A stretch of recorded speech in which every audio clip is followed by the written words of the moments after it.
Hey, you! You probably clicked on this either because the title applies to you, or because you're a member of my little fish club. I mean, one of my subscribers who likes to keep up with my content. Anyways, welcome to this list of 25 random things to do if you're bored in No Man's Sky, ranging from what to do if you don't really know what's going on, all the way to, I finished the game, what to do now? Because there might be some things that you actually haven't done yet that might actually be kinda interesting to you. Well, here are some very stupid things to attempt which can be easy but can also be super hard and bone-crushing. Buy or rescue a ship of a class of your liking and upgrade it to the max. Literally, just take any ship, buy it, and upgrade it to S-class with all the sectors upgraded to the max. I did this with my S-class Solar here that started off as a pretty lame A or B class with crappy stats. Look at it now, literally barely fly anything else. Dedicate time to building up your personal cruiser and stop taking those Epsilon Airlines flights or C-class scrapping shuttles. However, if you are a new player, I would preferably build a Corvette and then upgrade it to the max, because that is much more immersive in my opinion. I just used my Solar here because that is what I have, and that is what I've been using since the Outlaws update. Expand your base. Add new ornaments, balconies, a fishing rig, and many more things that can make your base look more authentic. I recommend doing Nexus missions so you can get awesome Quicksilver decor in the anomaly, like this. Cool, innit? Or build a completely new base you've never built before. Are you tired of always building the same cottage houses or mansions? Try an Orbig next. A bunker, an underwater base. The internet's literally full of inspo, and that doesn't have to be exclusively No Man's Sky. You can literally take any building from real life and try and replicate it in No Man's Sky somehow. Dig into the lore. Many people do not like the reading in No Man's Sky, but did you know that it is necessary to read all that stuff to fully understand the game? Personal experience here. When I was a small kid and first played No Man's Sky, I also never bothered to read the lore. Well, on my second playthrough a year later, I did actually bother reading all these walls of texts, and it definitely changed the experience for me in a positive way. I now understand most things that are going on in the game and actually know what the hell I'm doing, mostly.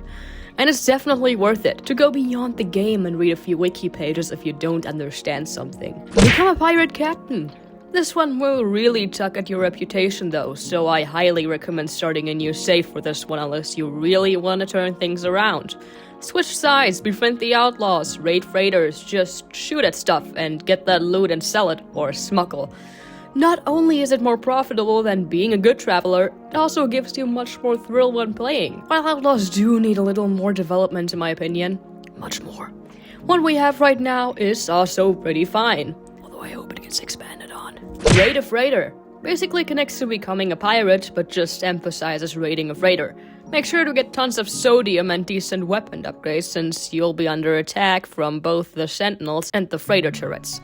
Although it is worth the loot since you can get money easily this way.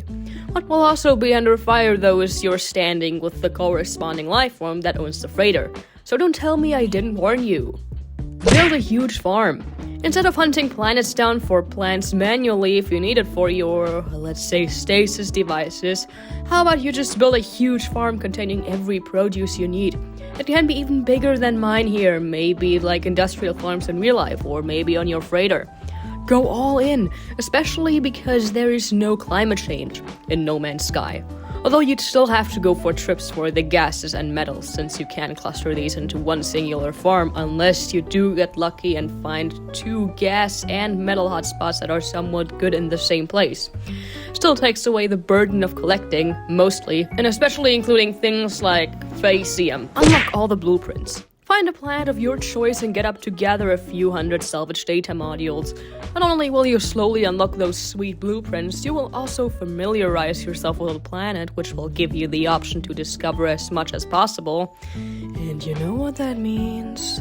Although I don't recommend doing this in one session because it's repetitive and tedious if done for too long, so you should split that up. Another connecting thing is fully surveying an entire planet. Getting familiar with your surroundings again, I see.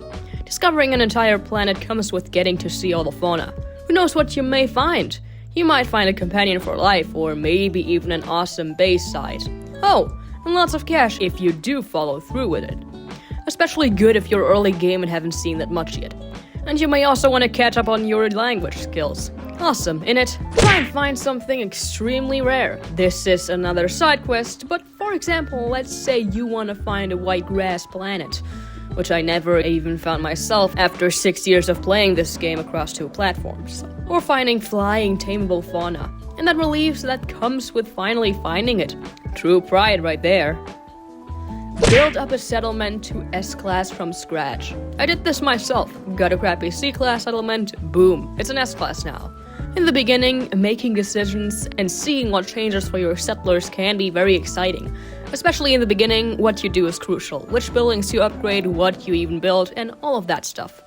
The game does guide you and hold your hand, especially in the beginning, but you'll eventually find out how to do it and actually become the best, totally not corrupt major there is.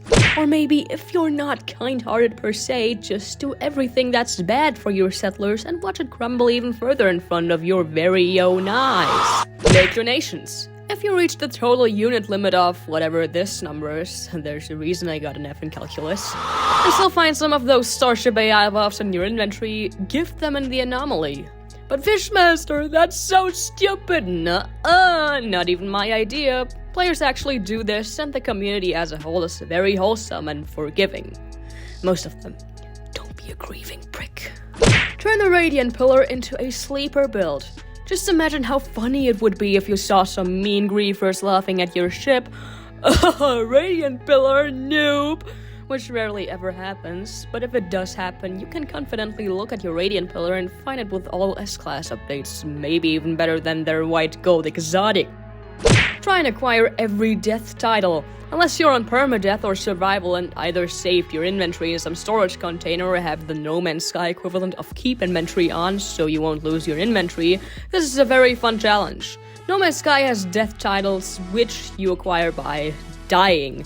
And to be honest, it's actually pretty hard to die in this game, unless you're in permadeath. And in my 6 years of No Man's Sky, I died a total of 2 times, both of which were in permadeath. That wasn't very fun, and I rage quit both times. But if you did the things I listed above, or maybe even create a new save file, try getting different death types and collect them for that thrill. Or maybe go for it and lose your entire inventory if you wanna. I don't know, just go for it! Become a stowaway! Instead of involuntarily taking players aboard your free candy van, how about you do the opposite? Kidnap yourself. It's kind of funny what some players are up to, whether it's this weekend's Nexus mission, checking out their base, or maybe even some little friendships. Many players don't really care, and I did this a dozen times when I was bored. Literally none of them cared. But if your accidental kidnapper doesn't like your presence and considers it trespassing, just turn off PvP in the network options, or at least check. For some reasons, it's on by default, so you better go check. Maybe even right now, because many players don't do this and become perfect targets for those mean griefers I talked about. Become a curator. Acquire a ship of every class. If you're a fan of ship hunting, why don't you go out and hunt a ship of every class there is? I don't know, maybe try and get all S ones without looking up coordinates or guys. Try and build hilarious corvettes. While some people say the Corvette editor is boring, it actually lets you build a variety of funny things you might want to check out. Here's some inspiration to what cursed things I built. A small thing that abides all laws of physics, or this huge brick. Make a racetrack. Yes, that's a feature. Funny, right? Try and best your own times, practice and potentially build crazy tracks coming close to your childhood dreams.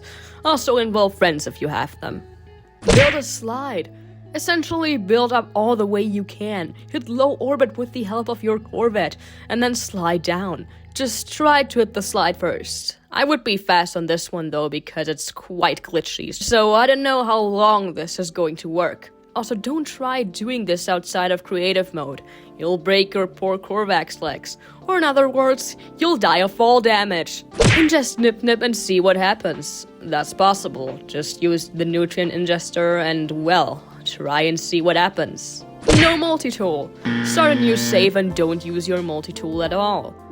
This also includes the scanner as well as the analysis visor. Truly a stranded experience. See what you can do, how you can locate your starter, and do that until you get a new multi-tool. Your poor fists. You can also do the same but without the starter ship. Do Nexus missions. Apart from getting Quicksilver, which you can use to buy all of this cool stuff like I mentioned earlier, you can also get cool other rewards from them, such as nanites. Region lock yourself. Whether it's a planet, the sea, or outer space, do whatever you want. Try to survive with the resources you have. Let me tell you, it does give you a new perspective on what you can do using your environment and strategies to make it a unique experience. Get the To Live Forever achievement. Less than 1% of all players on Steam have this achievement. It is the rarest one you can get, and currently the only one I don't have besides the Take a Deep Breath one. But you could get these two at once, which many people do, so why bother doing 2 runs? Permadeath actually makes you cautious of what you do, since unlike in normal mode, it is much easier to die, like I mentioned earlier, unless you're planning to die intentionally. One bad fall, you're dead. One predator, it's over unless you're lucky. Sentinels, oh, better get tons of upgrades for that one, buddy. And do not attempt defeating them inside an exocraft. That killed my first permadeath run of mine a few years ago trying to get that achievement. Might be different nowadays, but I still wouldn't try it. 14-year-old me. Permadeath mode is perfect for those that look for a thrill instead of a relaxed or balanced experience, which I totally get. And let me be honest, if you found none of these useful or interesting, or did all of these already, it's very likely that you either fully experienced this game to the max, or just don't like it. And that's okay, since No Man's Sky is a lot about preference. This game mostly has a relaxed vibe, and some people just don't like it that much, and that's okay. You can always go and play another game if things don't work out. There are many different games on the market, and believe it or not, No Man's Sky is not the only game I play. There's in fact many others of many different genres, and that is why I don't get bored of No Man's Sky that easily. And here's the 26th thing if you're still watching, rotation. AKA, don't just play No Man's Sky, play other games too. Then you'll always come back to it, whether it's every other day, every other week, or maybe even every other month, that doesn't matter. And with that, here are 25 different things you could possibly do in No Man's Sky if you are bored or just feel like you did everything. Let me know in the comments if you want to try any of these or might have found out something new you want to try. And with that, I hope you liked this video, and see you next time. Fishmaster out. And go and try the slide before it's patched.